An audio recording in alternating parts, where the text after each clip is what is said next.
fleeing ISIS from coming here, deport 11 million people, and wall off America's southern border.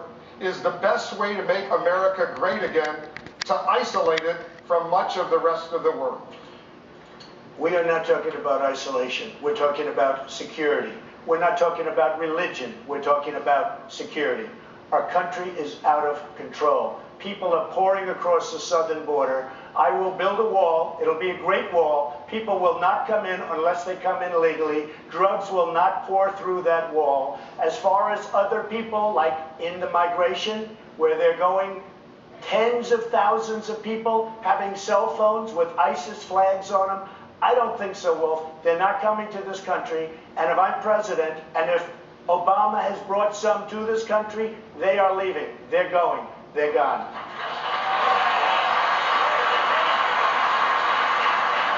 Governor Bush, you called Mr. Trump unhinged when he proposed banning non-American Muslims from the United States. Why is that unhinged? Well, first of all, we need to destroy ISIS in the caliphate. That should be our objective. The refugee issue will be solved if we destroy ISIS there, which means we need to have a no-fly zone, safe zones there for refugees, and to build a military force. We need to embed our forces, our troops, inside the Iraqi military. We need to arm directly the Kurds. And all of that has to be done in concert with the Arab nations. And if we're going to ban all Muslims, how are we going to get them to be part of a coalition to destroy ISIS? The Kurds are the greatest fighting force and our strongest allies. They're Muslim. Look, this is not a serious proposal. In fact, it will push the Muslim world, the Arab world, away from us at a time when we need to re-engage with them to be able to create a strategy to destroy ISIS. So Donald, is great at the one-liners, but he's a chaos candidate, and he'd be a chaos president. He would not be the commander-in-chief we need to keep our country safe. Mr. Trump.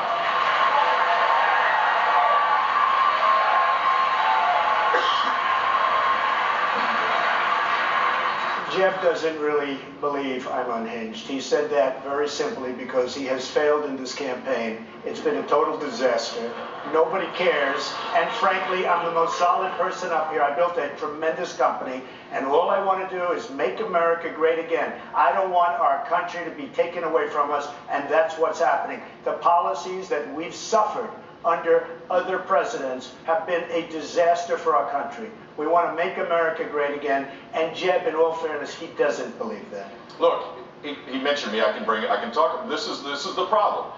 Banning all Muslims will make it harder for us to do exactly what we need to do, which is to destroy ISIS. We need a strategy. We need to get the lawyers off the back of the warfighters.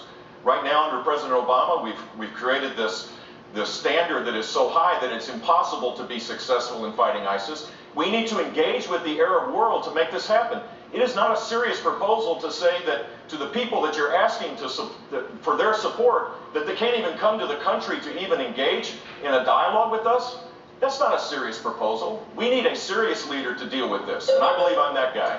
Senator Rubio, I'm going to go to Senator Rubio and get his thoughts. You have said banning Muslims is unconstitutional, but according to a recent ABC News Washington Post poll, a majority of Republicans support Mr. Trump's idea.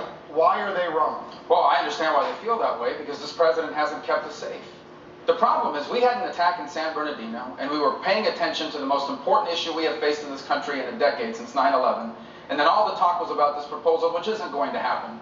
But this is what's important to do. We must deal frontally with this threat of radical Islamists, especially from ISIS. This is the most sophisticated terror group that has ever threatened the world or the United States of America. They are actively recruiting Americans. The attacker in San Bernardino was an American citizen, born and raised in this country. He was a health inspector, had a newborn child, and left all that behind to kill 14 people. We also understand that this is a group that's growing in its governance of territory. It's not just Iraq and Syria. They are now a predominant group in Libya. They are beginning to pop up in Afghanistan. They are increasingly involved now in attacks in Yemen. They have Jordan in their sights. This group needs to be confronted with serious proposals. And this is a very significant threat we face, and the president has left us unsafe. He spoke the other night to the American people to reassure us. I wish he hadn't spoken at all. He made things worse. Because what he basically said was, we are going to keep doing what we're doing now, and what we are doing now is not working. Hugh Hewitt, you have a question.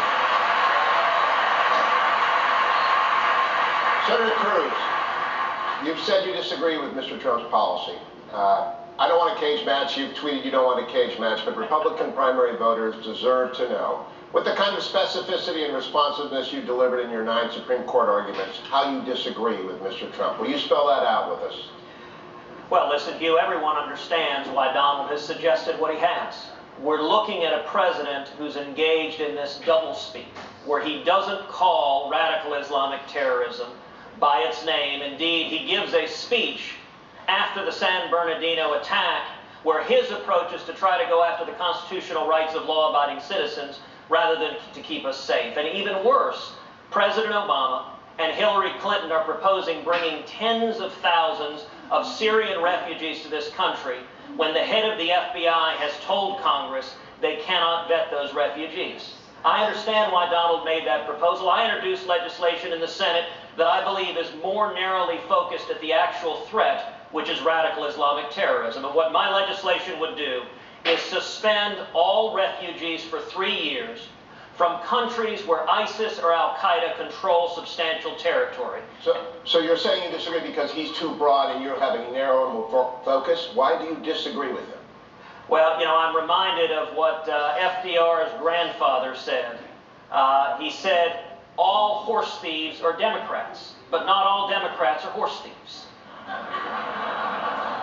In this instance, there are millions of peaceful Muslims across the world in countries like India, where there is not the problems we are seeing in nations that are controlled, have territory controlled by Al-Qaeda or ISIS, and we should direct at the problem, focus on the problem, and defeat radical Islamic terrorism. It's not a war on a faith, it's a war on a political and theocratic ideology that seeks to murder us. Charlie Fiorina, this is the Christmas dinner debate. This will be the debate that Americans talk about at Christmas. And thus far, in the first 10 minutes, we haven't heard a lot about Ronald Reagan sitting on a hill. We've heard a lot about keeping Americans out and keeping Americans safe and everyone else out. Is this what you want the party to stand for? What I think we need to stand for are solutions. I offer myself as a leader to the people of this country because I think they're looking for solutions, not lawyers arguing over laws or entertainers throwing out sound bites that draw media attention. We need to solve the problem. To solve the problem, we need to do something here at home and something over there in their caliphate. We need to deny them territory. But here at home, we need to do 2 fundamental things. Number 1, we need to recognize that technology has moved on. The Patriot Act was signed in 2001, roughly. The iPhone was invented in 2007. The iPad was invented in 2011. Snapchat and Twitter, all the rest of it, have been around just for several years. Technology has moved on and the terrorists have moved on with it. Let me tell you a story. Soon after 9/11, I got a phone call from the NSA. They needed help. I gave them help. I stopped a truckload of equipment. I had it turned around. It was escorted by the NSA into headquarters. We need the private sector's help because government is not innovating. Technology is running ahead by leaps and bounds. The private sector will help, just as I helped after 9/11, but they must be engaged and they must be asked. I will ask them. I know them. Governor Christie. Americans are clearly more afraid today than at any time since 9/11. As you mentioned in your opening statement today in Los Angeles, 650 school children didn't go to 650,000 school children didn't go to school because of an email threat. This 2 weeks after an attack killed 14 people in San Bernardino. Is this the new normal? And if so, what steps would you take as President of the United States to ensure that fear does not paralyze America? Wolf, unfortunately, it's the new normal under Barack Obama and Hillary Clinton. Fact is that if you listen to Hillary Clinton the other day, what she said to the American people was, as regards to ISIS, my strategy would be just about the same as the president's. Just about the same as the president's? We have people across this country who are scared to death. Because I can tell you this, as a former federal prosecutor, if a Center for the Developmentally Disabled in San Bernardino, California, is now a target for terrorists, that means everywhere in America is a target for these terrorists. Now, I spent 7 years of my life in the immediate aftermath of September 11th doing this work, working with the Patriot Act, working with our law enforcement, working with the surveillance community to make sure that we keep America safe. What we need to do, Wolf, is restore those tools that have been taken away by the president and others. Restore those tools to the NSA and to our entire surveillance and law enforcement community. We need a president who's going to understand what actionable intelligence looks like and act on it. And we need a president and a cabinet who understands that the first and most important priority of the President of the United States is to protect the safety and security of Americans. As someone who has done it, I will make sure it gets done again. Thank you. Governor Kasich. One of the killers in San Bernardino was an American who was not on anyone's watch list. How are you going to find that radicalized person and stop another such attack? Well, first of all, Wolf, I said last February that we needed to have people on the ground, troops on the ground in a coalition similar to what we had in the first Gulf War. I remember when the Egyptian ambassador to the United States stood in the Rose Garden and pledged Arab commitment to removing Saddam Hussein from Kuwait. Before we came out here tonight, I am told the Saudis have organized 34 countries who want to join in the battle against terrorism. First and foremost, we need to go and destroy ISIS. And we need to do this with our Arab friends and our friends in Europe. And when I see they have a climate conference over in Paris, they should have been talking about destroying ISIS because they are involved in virtually every country across this world. Now, you destroy ISIS in a coalition, you get joint intelligence with our European friends, and then here at home, there are things called the Joint Terrorism Task Force, headed by the FBI, and made up of local law enforcement, including state police. They need the tools, and the tools involve encryption, where we cannot hear what they're even planning. And when we see red flags, a father, a mother, a neighbor who said, voted for a bill that President Obama signed into law just this past June that made it harder for the government to access Americans' phone records. In light of the San Bernardino attack, was your vote a mistake? Well, Dana, the premise of your question is not accurate. I'm very proud to have joined with conservatives in both the Senate and the House to reform how we target bad guys. And what the USA Freedom Act did is it did two things. Number one, it ended the federal government's bulk collection of phone metadata of millions of law-abiding citizens. But number two, and the second half of it that is critical, it strengthened the tools of national security and law enforcement to go after terrorists. It gave us greater tools, and we are seeing those tools work right now in San Bernardino. And in particular, what it did is the prior program only covered a relatively narrow slice of phone calls. When you had a terrorist, you could only search a relatively narrow slice of numbers, primarily landlines. Is that so? Now we have cell phones, now we have internet phones, now we have the phones the terrorists are likely to use, and the focus of law enforcement is on targeting the bad guys. You know what the Obama administration keeps getting wrong is whenever anything bad happens, they focus on law-abiding citizens instead of focusing on the bad guys. We need to focus on radical Islamic terrorists, and we need to stop them before they carry out acts of terror. Thank you. Senator Rubio, Senator Cruz is right. There was bipartisan support for that, but you voted against it. So is Senator Cruz wrong? He is, and so are those that voted for it. There were some that voted for it because they wanted to keep it alive, and they were afraid the whole program would expire. Here's the world we live in. This is a radical jihadist group that is increasingly sophisticated in its ability, for example, to radicalize American citizens, in its ability to exploit loopholes in our legal immigration system, in its ability to capture and hold territory in the Middle East, as I outlined earlier, in multiple countries. This is not just the most capable, it is the most sophisticated terror threat we have ever faced. We are now at a time when we need more tools, not less tools. And that tool we lost, the metadata program, was a valuable tool that we no longer have at our disposal. Senator Cruz? Well, I would note that Marco knows what he's saying isn't true. Mark Levin wrote a column last week that says that the attack ads his super PAC is running that are saying the same thing, that they are knowingly false, and they are in fact Alinsky-like attacks like Barack Obama. And the reason is simple. What he knows is that the old program covered 20 to 30% of phone numbers to search for terrorists. The new program covers nearly 100%. That gives us greater ability to stop acts of terrorism. And he knows that's the case. Dana, may I interject? Let me be very please careful in respond. answering this, because I don't think national television in front of 15 million people is the place to discuss classified information. So let me just be very clear. There is nothing that we are allowed to do under this bill that we could not do before. This bill did, however, take away a valuable tool that allowed the National Security Agency and other intelligence agencies to quickly and rapidly access phone records and match them up with other phone records to see who terrorists have been calling. Because I promise you, the next time there is an attack on this country, the first thing people are going to want to know is, why didn't we know about it and why didn't we stop it? And the answer better not be because we didn't have access to records or information that would have allowed us to identify these killers before they attacked us. Senator Paul, I know this has been a very big issue for you. You hear many of your colleagues are calling for increased surveillance by law enforcement. You call that hogwash. Why is that hogwash? You know, I think Marco gets it completely wrong. We are not any safer through the bulk collection of all Americans' records. In fact, I think we're less safe. We get so distracted by all of the information, we're not spending enough time getting specific information on terrorists.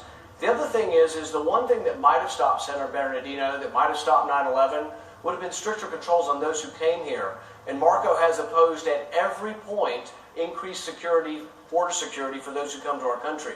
On his Gang of Eight bill, he would have liberalized immigration, but he did not, and he steadfastly opposed any new border security requirements for refugees or students.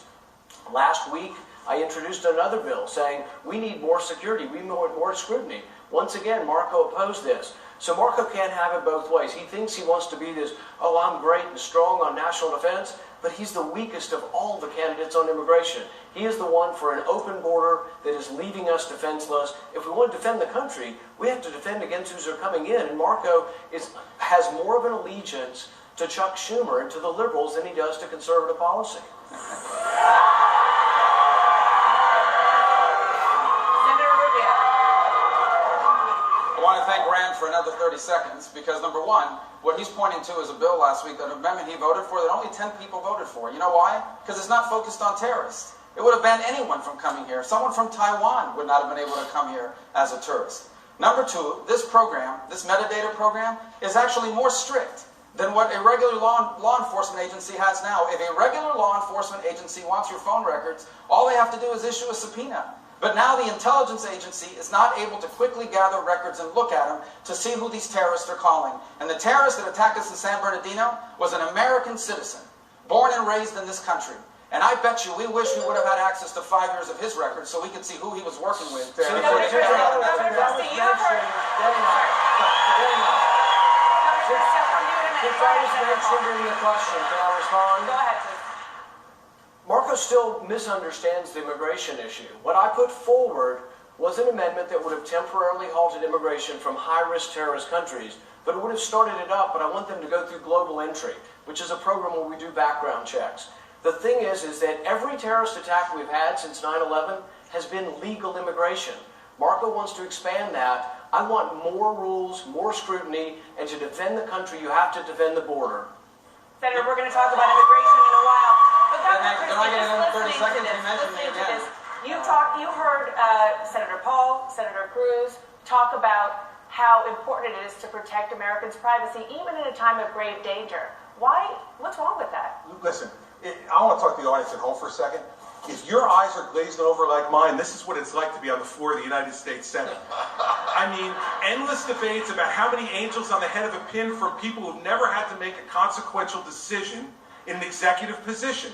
The fact is, for 7 years, I had to make these decisions after 9/11. Make a decision about how to proceed forward with an investigation or how to pull back, whether to use certain actionable intelligence or whether not to. And yet they continue to debate about this bill and the subcommittee and what. Nobody in America cares about that. What they care about is, are we going to have a president who actually knows what they're doing to make these decisions? And for the 7 years afterwards, New Jersey was threatened like no other region in this country. And what we did was we took actions within the Constitution to make sure that law enforcement had all the information they needed. We prosecuted 2 of the biggest terrorism cases in the world and stopped Fort Dix, from being attacked by 6 American radicalized Muslims from a mosque in New Jersey because we worked with the Muslim American community to get intelligence, and we used the Patriot Act to get other intelligence to make sure we did those cases. This is the difference between actually having been a federal prosecutor, actually doing something, and just spending your life as one of 100 debating it. Let's talk about how we do this, not about which bill each one of these guys likes more. People don't care about that. Thank you. Dr. Carson, you're in favor of monitoring mosques and schools where there is anti-American sentiment. What do you consider anti-American? Well, first of all, let me just complain a little bit. It's the first time I've spoken, and several people have had multiple questions, so please try to pay attention to that.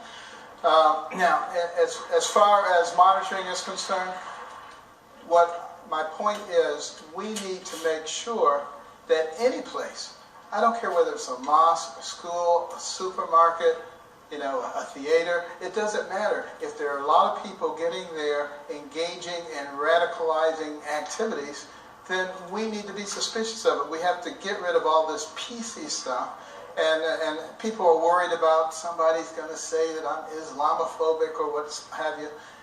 This is craziness because we are at war.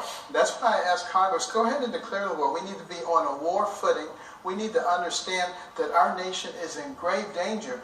You know, what the Muslim Brotherhood said in the explanatory memorandum that was discovered during the Holy Land Foundation trial is that they will take advantage of our PC attitude to get us. And we have to be better than this. We have to be smarter than they are. Dr. Carson, who was right in that little debate we just heard between Senator Rubio and Senator Paul?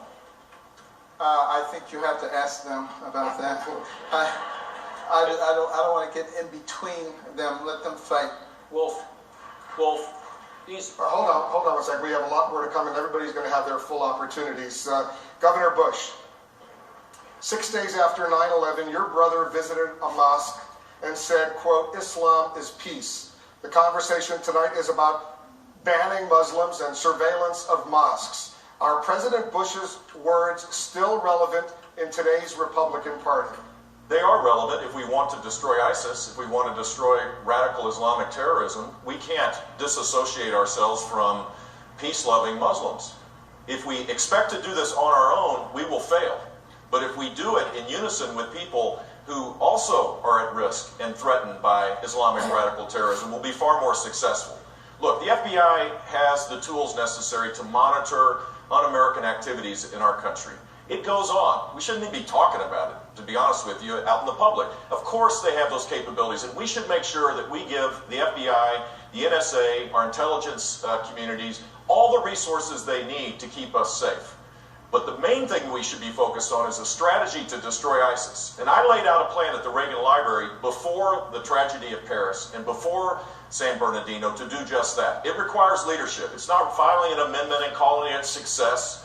It is developing a strategy, leading the world, funding it to make sure that we have a military that's second to none, and doing the job, and making sure that we destroy ISIS there. That's how you keep America safe. Ms. Fiorito, as you pointed out, you were a CEO in Silicon Valley on 9/11. Companies there, they say they won't help the FBI now crack encrypted communications from ISIS. Should they be forced to? You know, listening to this conversation, let me just say, we have a lot of argument about laws, but none of it solves the problem. Into oblivion, testing whether, quote, sand can glow in the dark. Does that mean leveling the ISIS capital of Raqqa in Syria, where there are hundreds of thousands of civilians? What it means is using overwhelming air power to utterly and completely destroy ISIS. To put things in perspective, in the first Persian Gulf War, we launched roughly 1,100 air attacks a day. We carpet bombed them for 37 days, saturation bombing, after which our troops went in a day and a half mopped up what was left of the Iraqi army. Right now, Obama is launching between 15 and 30 air attacks a day. It is photo-op foreign policy. We need to use overwhelming air power. We need to be arming the Kurds. We need to be fighting and killing ISIS where they are. And let me go back to the earlier discussion a minute ago. It's not a lack of competence that is preventing the Obama administration from stopping these attacks. It is political correctness. We didn't monitor the Facebook posting of the female San Bernardino terrorist because the Obama DHS thought it would be inappropriate. She made a public call to jihad and they didn't target it. The Tsarnaev brothers, the elder brother, made a public call to jihad and the Obama administration didn't target it. Nidal Hassan communicated with Anwar al-Awlaki, a known radical cleric, asked about waging jihad against his fellow soldiers. The problem is, because of political correctness, the Obama administration, like a lot of folks here, want to search everyone's cell phones and emails and not focus on the bad guys, and political correctness is killing people. Thank you. To be clear, Senator Cruz, would you carpet bomb Raqqa, the ISIS capital, where there are a lot of civilians? Yes or no? You would carpet bomb where ISIS is, not a city, but the location of the troops. You use air power directed, and you have embedded special forces to direct the air power. But the object isn't to level a city. The object is to kill the ISIS terrorists, to make it... Listen, ISIS is gaining strength because the perception is that they're winning, and President Obama fuels that perception. That will change when militants across the globe see that when you join ISIS, that you are giving up your life, you are signing your death warrant, and we need a president who is focused on defeating every single ISIS terrorist and protecting the homeland, which should be the first priority. Thank you, Senator. Senator Rubio, you've been critical of Senator Cruz's strategy. You say his voting record doesn't match his rhetoric. Why? Well, let me begin by saying that we have to understand who ISIS is. ISIS is a radical Sunni group. They cannot just be defeated through airstrikes. Airstrikes are a key component of defeating them, but they must be defeated on the ground by a ground force. And that ground force must be primarily made up of Sunni Arabs themselves.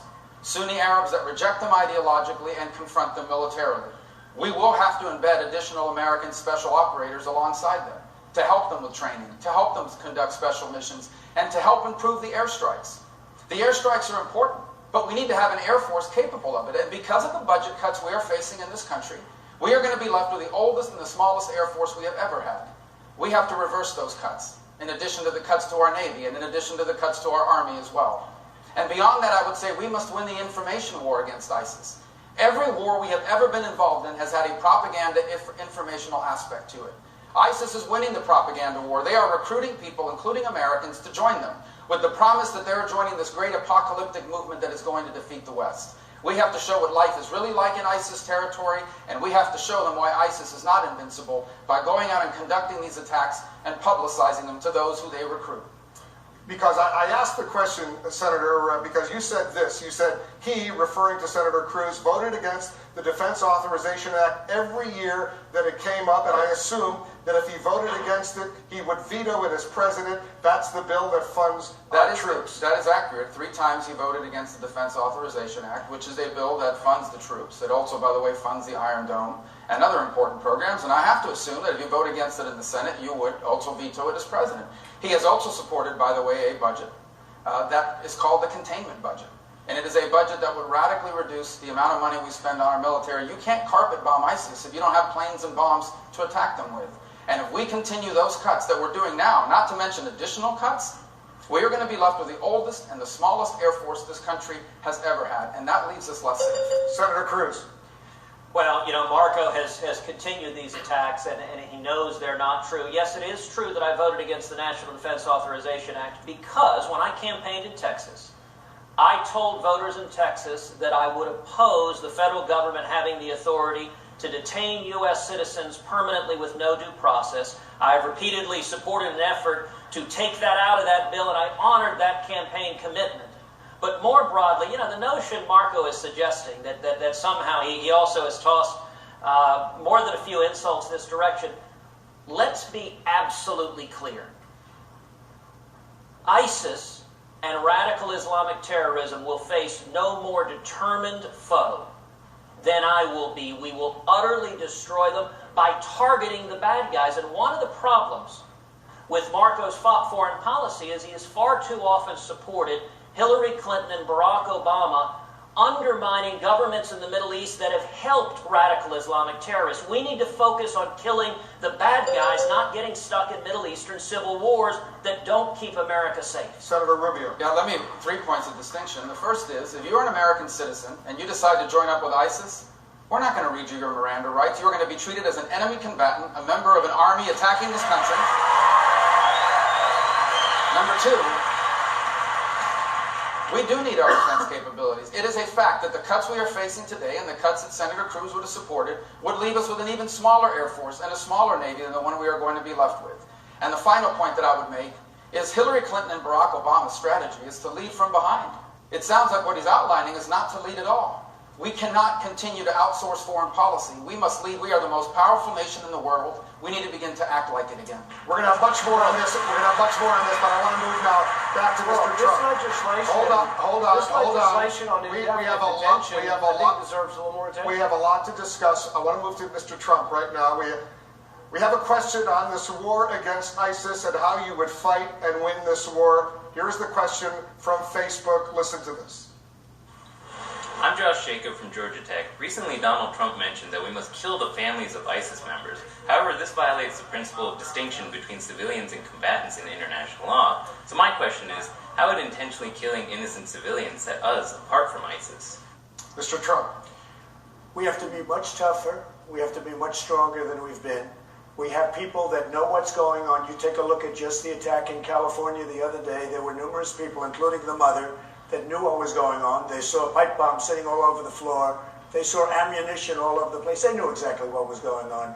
When you had the World Trade Center go, people were put into planes that were friends, family, girlfriends, and they were put into planes and they were sent back, for the most part, to Saudi Arabia.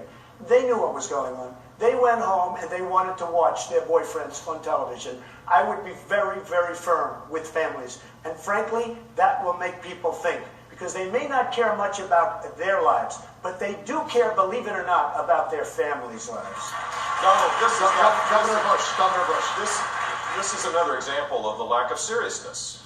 Look, this is troubling because we're at war.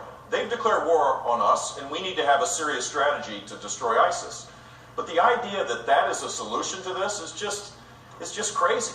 It makes no sense to suggest this. Look, 2 months ago, Donald Trump said that ISIS was not our fight, just 2 months ago. He said that Hillary Clinton would be a great negotiator with Iran. And he gets his foreign policy experience from the shows. That is not a serious kind of candidate. We need someone that thinks this through, that can lead our country to safety and security. Mr. Trump. Look, the problem is, we need toughness. Honestly, I think Jeb is a very nice person. He's a very nice person, but we need tough people. We need toughness. We need intelligence, and we need tough. Jeb said when they come across the southern border, they come as an act of love. You said in September 30th that ISIS was not a... am I talking or are you talking, Jeb? I'm talking right now. I'm talking. You can go back. You're not talking.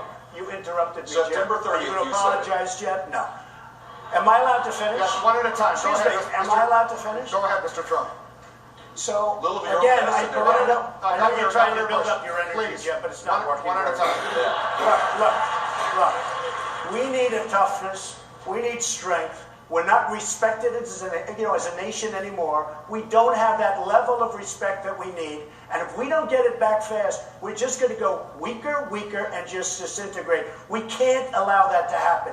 We need strength. We don't have it. When Jeb comes out and he talks about the border, and I saw it, and I was witness to it, and so was everyone else, and I was standing there, they come across as an act of love. He's saying the same thing right now with radical Islam. And we can't have that in our country. It just won't work. We need strength. Governor Bush. Donald, you're not going to be able to insult your way to the presidency. That's not going to happen. And I do have the strength.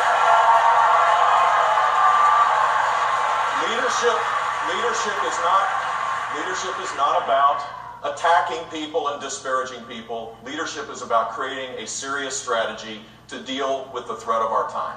And I laid out that strategy before the attacks in Paris and before the attacks in San Bernardino, and it is the way forward. We need to increase our military spending. We need to deal with a no-fly zone in Syria, a safe zone. We need to focus on building a military that is second to none so that we can destroy Islamic terrorism. With Jeb's attitude, we will never be great again. That I can tell you. We will never be great again. All right, Hugh Hewitt at Danabash. Hugh, go ahead with the next question.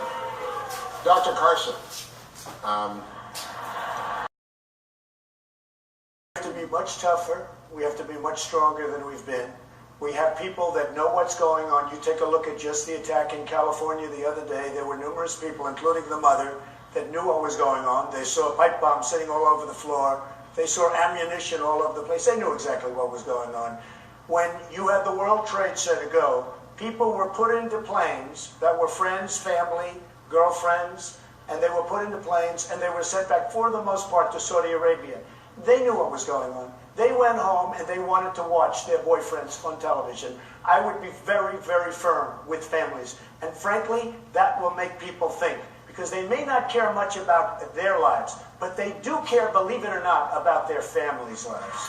Donald, this is Governor Bush. This is another example of the lack of seriousness. Look, this is troubling because we're at war. They've declared war on us, and we need to have a serious strategy to destroy ISIS. But the idea that that is a solution to this is just crazy. It makes no sense to suggest this. Look, 2 months ago, Donald Trump said that ISIS was not our fight. Just 2 months ago. He said that Hillary Clinton would be a great negotiator with Iran. And he gets his foreign policy experience from the shows. That is not a serious kind of candidate. We need someone that thinks this through, that can lead our country to safety and security. Mr. Trump. Look, the problem is, we need toughness. Honestly, I think Jeb is a very nice person. He's a very nice person, but we need tough people. We need toughness. We need intelligence, and we need tough. Jeb said when they come across the southern border, they come as an act of love. You said in September 30th that ISIS was not a... Am I talking or are you talking, Jeb? I'm talking right now. I'm talking. You can go back. You're not talking. You interrupted me, September 30th, Jeb. Are you going to you said apologize, Jeb? No. Am I allowed to finish? Yes, one at a time. Go ahead. Am I allowed to finish? Go ahead, Mr. Trump. So, Little of your again, own I know you're trying to build up your energy, Please. Jeff, but it's not working. One at a time. Look. We need a toughness. We need strength. We're not respected as a nation anymore. We don't have that level of respect that we need. And if we don't get it back fast, we're just going to go weaker, and just disintegrate. We can't allow that to happen. We need strength. We don't have it. When Jeb comes out and he talks about the border, and I saw it, and I was witness to it, and so was everyone else, and I was standing there, they come across as an act of love. He's saying the same thing right now with radical Islam. And we can't have that in our country. It just won't work. We need strength. Governor Bush. Donald, you're not going to be able to insult your way to the presidency. That's not going to happen. And I do have the strength.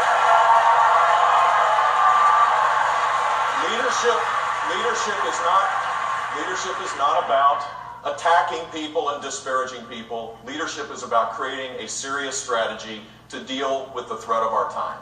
And I laid out that strategy before the attacks in Paris and before the attacks in San Bernardino, and it is the way forward. We need to increase our military spending. We need to deal with a no-fly zone in Syria, a safe zone. We need to focus on building a military that is second to none so that we can destroy Islamic terrorism. With Jeb's attitude, we will never be great again. That I can tell you. We will never be great again. All right, Hugh Hewitt at Danabash. Hugh, go ahead with the next question. Dr. Carson, various people that, frankly, if they were there and if we could have spent that $4 trillion in the United States to fix our roads, our bridges, and all of the other problems, our airports, and all of the other problems we have, we would have been a lot better off. I can tell you that right now. We have done a tremendous disservice, not only to the Middle East, we've done a tremendous disservice to humanity. The people that have been killed, the people that have been wiped away, and for what? It's not like we had victory. It's a mess. The Middle East is totally destabilized, a total and complete mess. I wish we had the $4 trillion or $5 trillion. I wish it was spent right here in the United States on our schools, hospitals, roads, airports, and everything else that are all falling apart. Thank you. That is exactly what President Obama said. Go ahead. That's that's exactly what President Obama has said. I'm amazed to hear that from a Republican presidential candidate. But let's just start with who got it wrong. Who really got it wrong?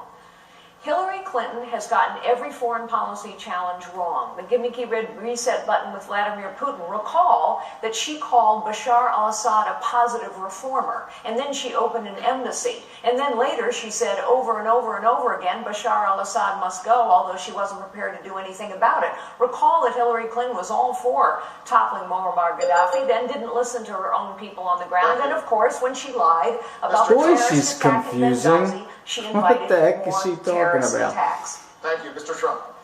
Well, there's nothing to respond to. People feel differently. I mean, the fact is Benghazi was a disaster because of Libya. Everything just fell into place. It could not have been worse. What do we have now? We have nothing. We've spent $3 trillion and probably much more. They have no idea what we spent. Thousands and thousands of lives. We have nothing. Wounded warriors all over the place who I love. We have nothing for it.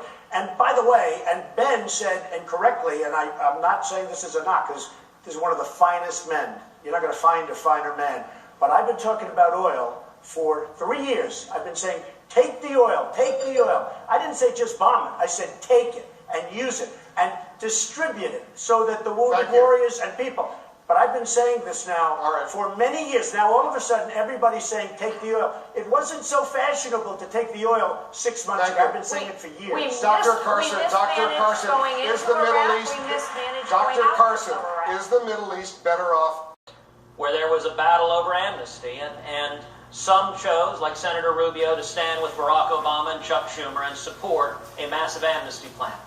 Others chose to stand with Jeff Sessions and Steve King and the American people and secure the border. And let me mention, this issue is actually directly connected to what we've been talking about, because the front line with ISIS isn't just in Iraq and Syria, it's also in Kennedy Airport and the Rio Grande. Border security is national security. And you know, one of the most troubling aspects of the Rubio-Schumer Gang of Eight bill was that it gave President Obama blanket authority to admit refugees, including Syrian refugees, without mandating any background checks whatsoever. Now, we've seen what happened in San Bernardino. When you're letting people in, when the FBI can't vet them, it puts American citizens at risk. And I tell you, if I'm elected president, we will secure the border. We will triple the Border Patrol. We will build a wall that works, and I'll get Donald Trump to pay for it. I'll do it. Thank you. Senator Rubio, please. Yeah, a couple points. In 2013, we had never faced a crisis like the Syrian refugee crisis now. Up until that point, a refugee meant someone fleeing oppression, fleeing communism, like it is in my community. As far as Ted's record, I'm always puzzled by his attack on this issue. Ted, you support legalizing people who are in this country illegally. Ted Cruz supported a number of H-1B visas, the guest workers that are allowed into this country, and Ted supports doubling the number of green cards. So I think what's important for us to understand is there is a way forward on this issue that we can bring our country together on. And when I'm president, I will do it. And it will begin by bringing illegal immigration under control and proving it to the American people. Senator Cruz. Look, I understand that Marco wants to raise confusion. It is not accurate what he just said, that I supported legalization. Indeed, I led the fight against his legalization and amnesty bill. And you know, there was one commentator that put it this way, that for Marco to suggest our record's the same, it is like suggesting the fireman and the arsonist have the same record because they're both at the scene of the fire. He was fighting to grant amnesty and not to secure the border. I was fighting to secure the border. And this also goes to trust. Listen, on campaign trails, candidates all the time make promises. You know, Marco said he learned that the American people didn't trust the federal government. He campaigned in Florida promising to lead the fight against amnesty. He campaigned promising to lead the fight against amnesty. Ladies and gentlemen, this is why the American people are Does Ted Cruz rule out ever legalizing people that are in this country illegally now? Senator Cruz? I have never supported legalization. Do you rule it out? I have never supported legalization, and I do not intend to support legalization. And let me tell you how you do this. What you do is you enforce the law. What you do is you enforce the law. Ms. Fiorina, please wait your turn. We're going to get to you on this. Go ahead, Sorry, you haven't gotten to me. This is Senator why Cruz, the nation is fed up with the political class. What you do is you enforce the law. I've laid out a very, very detailed immigration plan on my website, tedcruz.org. It's 11 pages, existing federal law, and in particular the question of what to do with people who are here now. You enforce the law. That means you stop the Obama administration's policy of releasing criminal illegal aliens. Do you know how many illegal aliens Bill Clinton deported? 12 million. Do you know how many illegal aliens George W. Bush deported? 10 million. We can enforce the laws, and if we secure the border, that solves the problem. And as president, I will solve this problem and secure the border. Mr. Trump, you like to say that you restarted this conversation in the campaign. I think I did. So who do you side with? Who do you side with in this? Senator Rubio or Senator Cruz? I have a very hard-line position. We have a country or we don't have a country. People that have come into our country illegally, they have to go. They have to come back in through a legal process. I want a strong border. I do want a wall. Walls do work. You just have to speak to the folks in Israel. Walls work if they're properly constructed. I know how to build. Believe me, I know how to build. But I feel a very, very strong bind, and really I'm bound to this country. We either have a border or we don't. People can come into the country. We welcome people to come in, but they have to come in legally. Thank you. Governor Bush, listening to this, do you think this is the tone, this immigration debate, that Republicans need to take to win back Hispanics into your party, especially states like where we are in Nevada that has a pretty large Hispanic community? No, it isn't, but it's an important subject to talk about for sure, and I think people have good ideas on this. Clearly, we need to secure the border. Coming here legally needs to be a lot easier than coming here illegally. If you don't have that, you don't have the rule of law. We now have a national security consideration, public health issues. We have an epidemic of heroin overdoses in all places in this country because of the ease bringing heroin in. We have to secure the border. It is a serious undertaking, and yeah, we do need more fencing, and we do need to use technology, and we do need more border control, and we need to have better cooperation, by the way, with local law enforcement. There are 800,000 cops on the beat.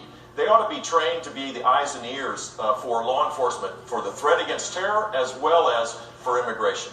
This is a serious challenge, and if we can get it right, yeah, we'll start winning votes again. The real problem isn't anybody on this stage.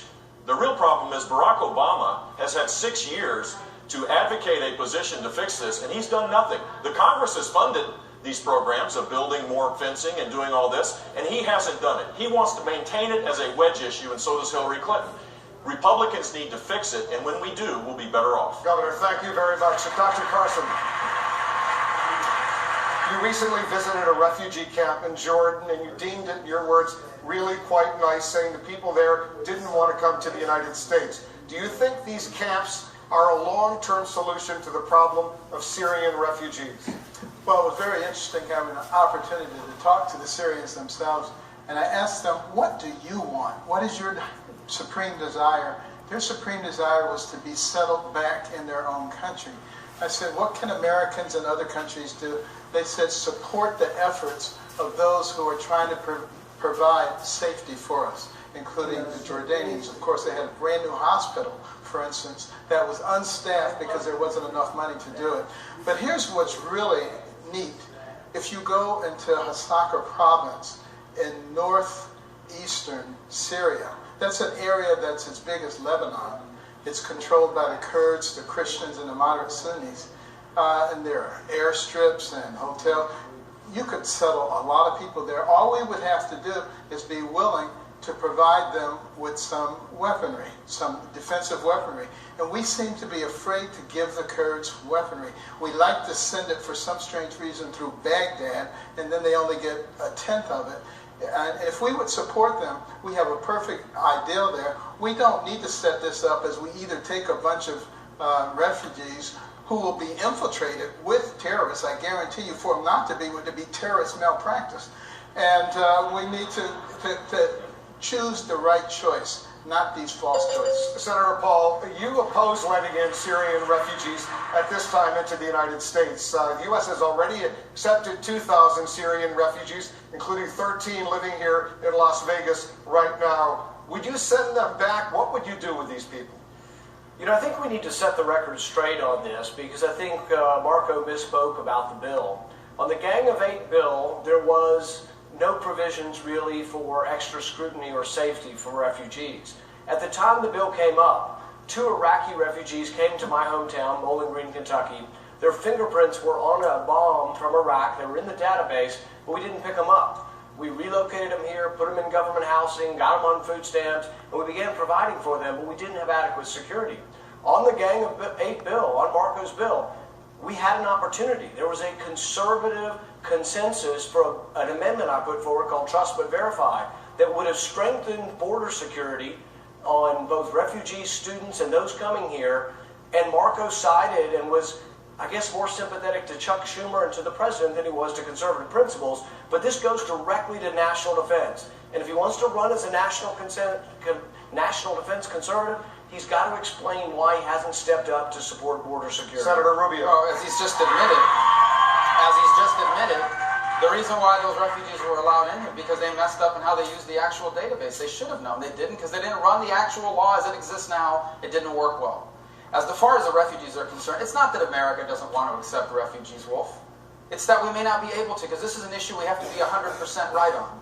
If we allow 9,999 Syrian refugees into the United States, and all of them are good people, but we allow one person in who's an ISIS killer, we just get one person wrong, we got a serious problem. And there is not a single person in the national defense apparatus of this country that can guarantee you we're going to be 100% right. And that's why, as president, I'll take this very seriously. Senator Paul, you didn't answer the question about the 2,000 Syrian refugees who are already here in the United States. Will you send them back or let them stay? What my bill would do would be only for refugees going forward. So I haven't taken a position on sending anyone home, but I have taken the position that we have a lot of problems here in our country, and that one of the things that we do, charity is about giving your own money.